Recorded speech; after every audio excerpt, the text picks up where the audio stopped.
Live from Minnesota, the jwsolarusa on Easter Day 2020 at the command center. This is the mother of the command center. This is a load center, combiner box, breaker box that came from a wind turbine, a professional wind turbine. And when I started solar, or when I was in the behind the scenes doing solar, all these things were really, really expensive back then. And now we can able to tap into the solar system, which is kind of reasonable compared to what it is back in the day. So, guys, you guys are just thinking of coming to solar recently. You think you guys are paying more money into things? Things are expensive? No. This is an improvised box. I improvised this box to get a combiner box because those are were commercial grade. You cannot just get them easily like the way we're buying e-panel, you're buying a midnight solar, a breaker box, and all these good stuff now you can get, and load centers, all that kind of stuff.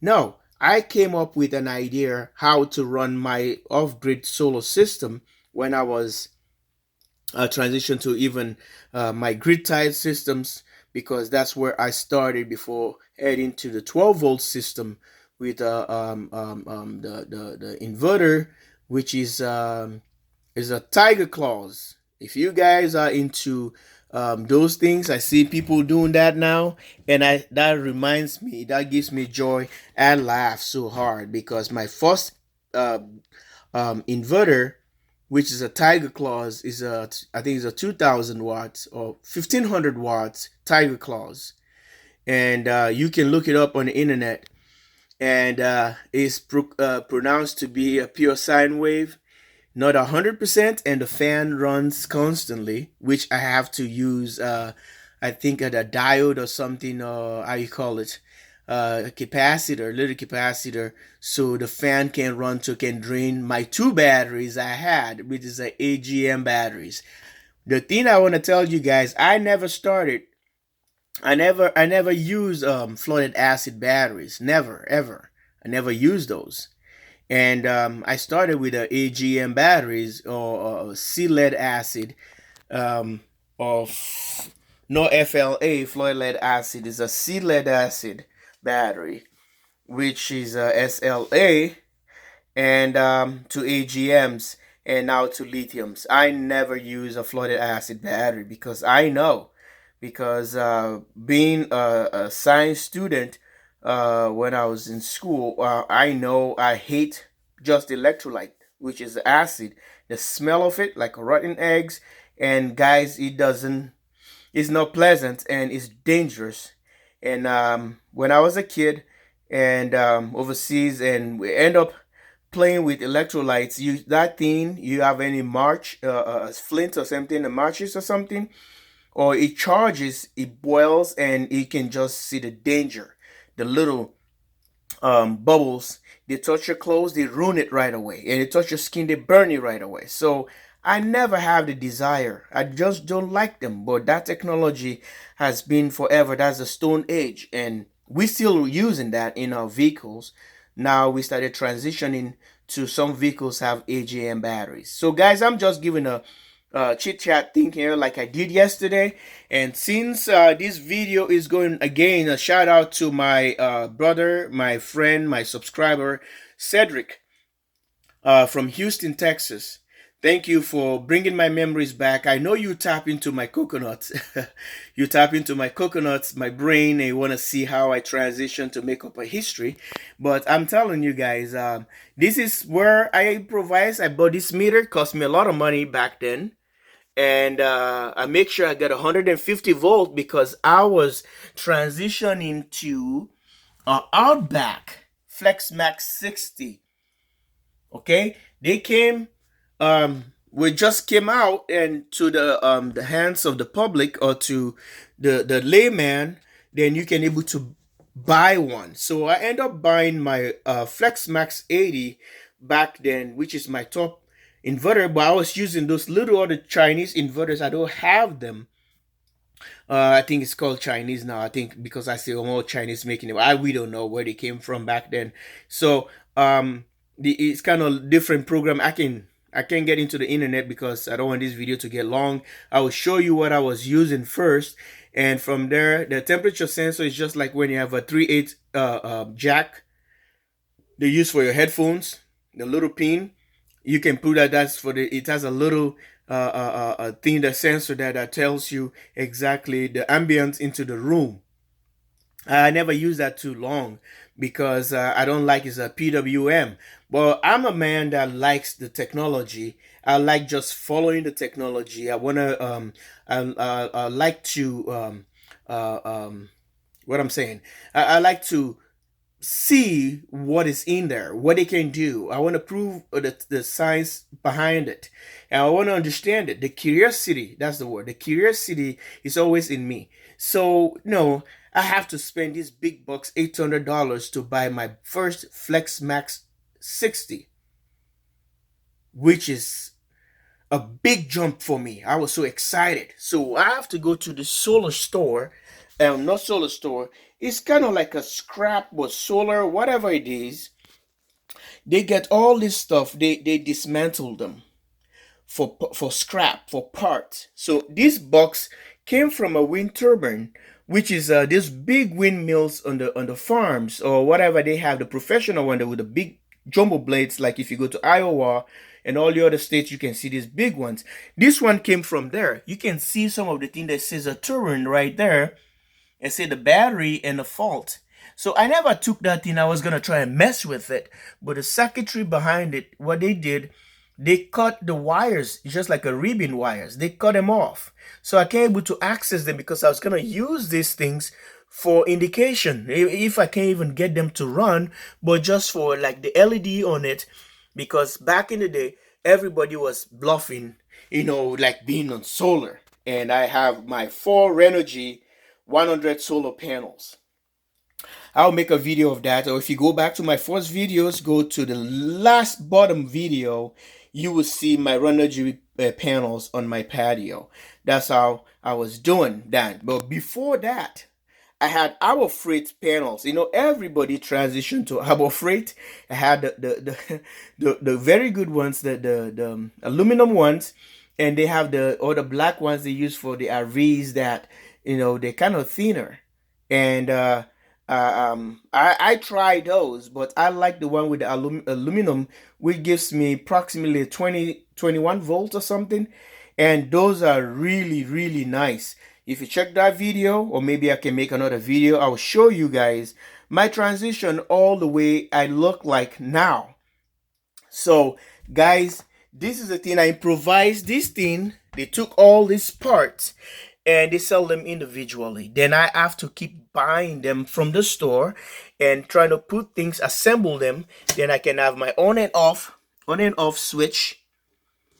On and off switch. That makes it really cool. That was my DC disconnect. So here I can able to see my PV was coming in, because since it was 150 volt DC for the Outback, so I have to buy 150 volt. So I can see, I can run it all the way past that. So just to have a meter. So I was trying to be creative. It has a big heat sink here, which is a wind turbine, where the resistors or whatever rectifiers were for the wind turbine, for the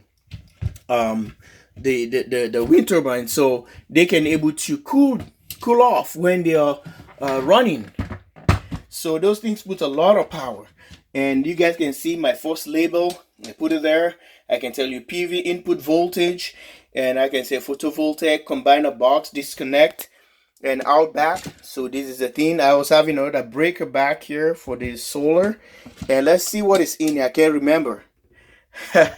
look at that. So I set up a breaker here for the batteries. So the Scorpion these are all breakers I've seen people do, and I've seen a lot of people still using them. So you push this in. This is how I disconnect my batteries from this because I think it was 100 amp each, 100 amp AGM, which I got from one of my buddy. May his soul so rest in peace. He passed away. Took them off from a wheelchair. He had a electric wheelchair, and I he gave me those batteries literally for free, which it's just a little bit so that I can just feel like I got it for free. So I pay a little bit, and I use the breaker right here for the batteries. So these are all the knockout they have on the wind turbines. I didn't put those ones there.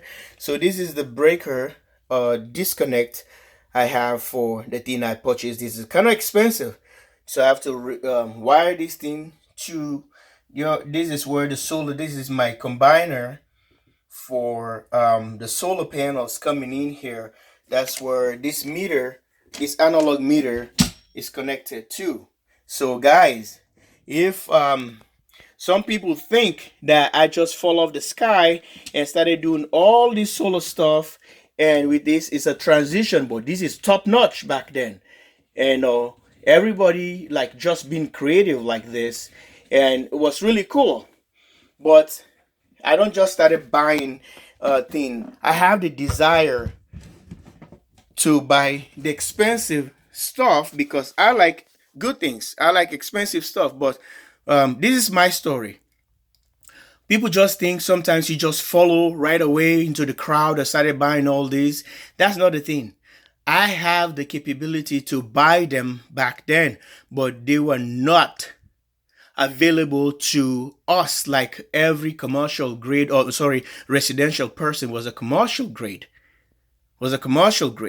But I try my best and push everything just to make things become decent. I can hide all my wires and everything in there, and so they can look like this. Remember guys, I started back in the 80s when the solar system started. Solar panels or whatever, they were selling $10 a watt. I like to bring that story. And guys, overseas or whatever, I have solar. I used to do things. Not today I started this project. I know what it is. I know. So it's just now we have the opportunity getting all this stuff. There comes, that's the mother of the combiner boxes, or mother of the command center. Here comes, dun dun dun. Here comes the baby.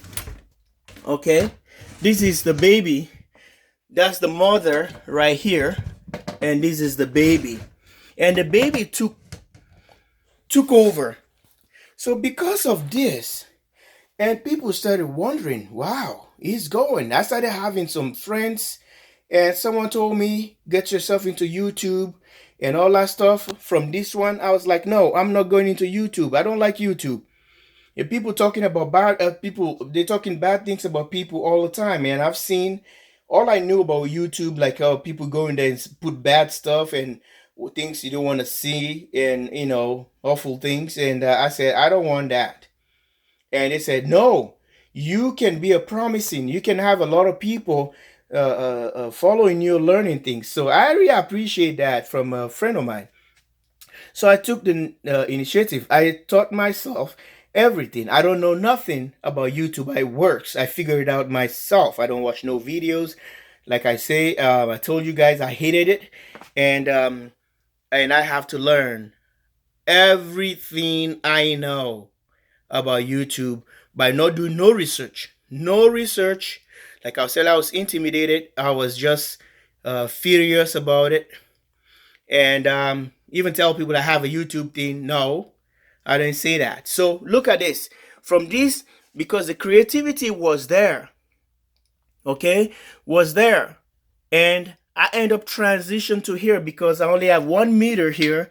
Analogs are cool, but I have to do a digital.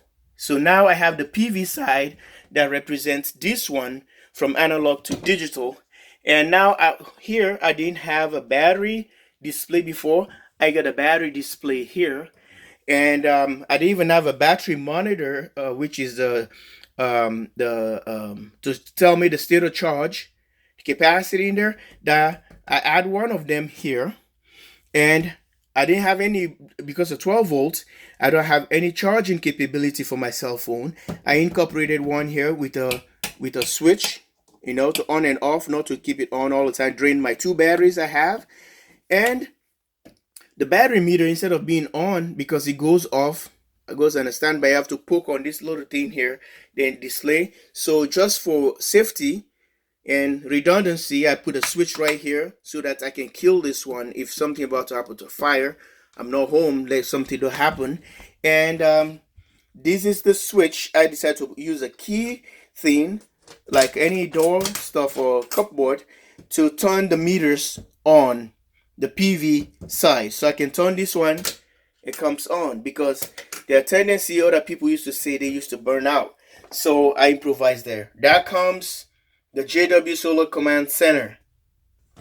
This is what I have before. We incorporated that. We got some warning labels. And I add up some few things here. Okay? Now I have serious breaker. Remember, I just have this one before and the other one here. This is what I had before, a 200 amp breaker. Some Scorpion from just a car parts or whatever. Look at the wires I was using before. These are flexible, good wires though. They're good wires, like an audio for vehicles, because back then you can't just buy those cables easily. They're expensive for welding and all that stuff. So I incorporated, moved to, look at this, blue seal thing, 135 amp. Started going more advanced now. And what we do, we add a lightning arrestor, so that's for protection for lightning and all the good stuff. So guys, I'm not getting into this box right now. That'll be part 3 of my life. So 16 minutes coming to 17. I don't want to ruin you guys' time, but if you're interested into the story, I'll get back to you. Like and subscribe.